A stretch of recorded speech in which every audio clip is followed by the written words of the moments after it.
Viewers সকলে কেমন আছেন?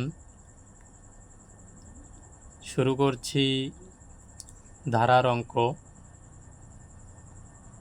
তো এখানে যে অঙ্কটি আছে 4 + 7 + 10 + 13 ধারাটির কোন পদ 301, এটা জিজ্ঞাসা চিহ্ন।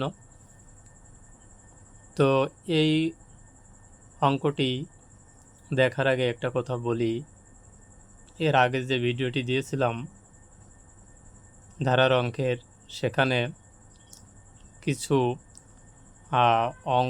অঙ্ক চেনার জন্য বা বোঝার জন্য 3-4টে টিপস দেওয়া ছিল। তো সেগুলো একটু অনুসরণ করবেন আপনারা। আর এখন এই অঙ্কটি আমি সমাধান আলোচনা করব। তো এখানে সমাধানে আমরা লিখব ধারাটির প্রথম পদ a = 4।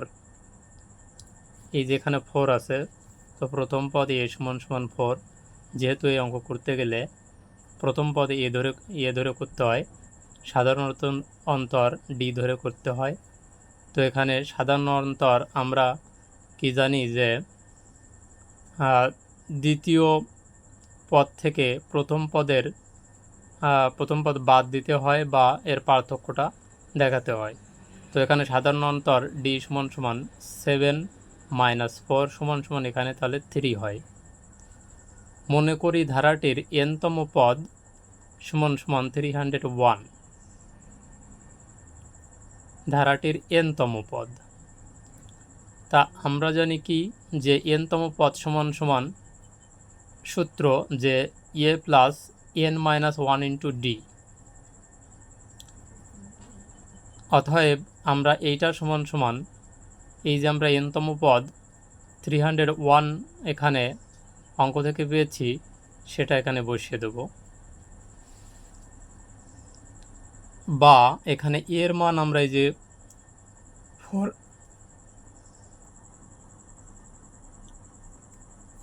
তো এখানে আমরা এর মান 4 বসিয়ে দেব, প্লাস n-1 আমরা রেখে দেব, যেহেতু আমাদের n এর মান বের করতে হবে। ডির মান আমরা এখানে 3 পেয়েছিলাম, 3টা টু দি পাওয়ার 3 এখানে লিখে দেব = 301। 4 প্লাস এখানে গুণ করে দেব 3n - 3 অক্ষে 3 = 301, বা 4 + 3n - 3 = 301, বা 3x + 1 = 301। এখানে 4 - 3 এখানে প্লাস মাইনাস করলে +1 আসে, যেহেতু বড়টা চিহ্ন এখানে প্লাস আছে মনে মনে, তো এখানে +1 = 301। 3n = 301 থেকে এ পাশে বিয়োগ হয়ে যাবে, গেলে 3n = এখানে 300 থাকবে। বা n এবার n এখানে 300/3 বা ডিভাইডেড 3, তো n = থাকে 100। তো এখানে উত্তর আমরা লিখব নির্ণয় উত্তর 100তম পদ। অঙ্কে উত্তর চেয়েছে ধারাটির কোন পদ 301, তো এখানে 100তম পদ হচ্ছে 301। তো ভিউয়ার্স, এই ছিল অঙ্কটি। তো সকলকে ধন্যবাদ শেষ পর্যন্ত থাকার জন্য।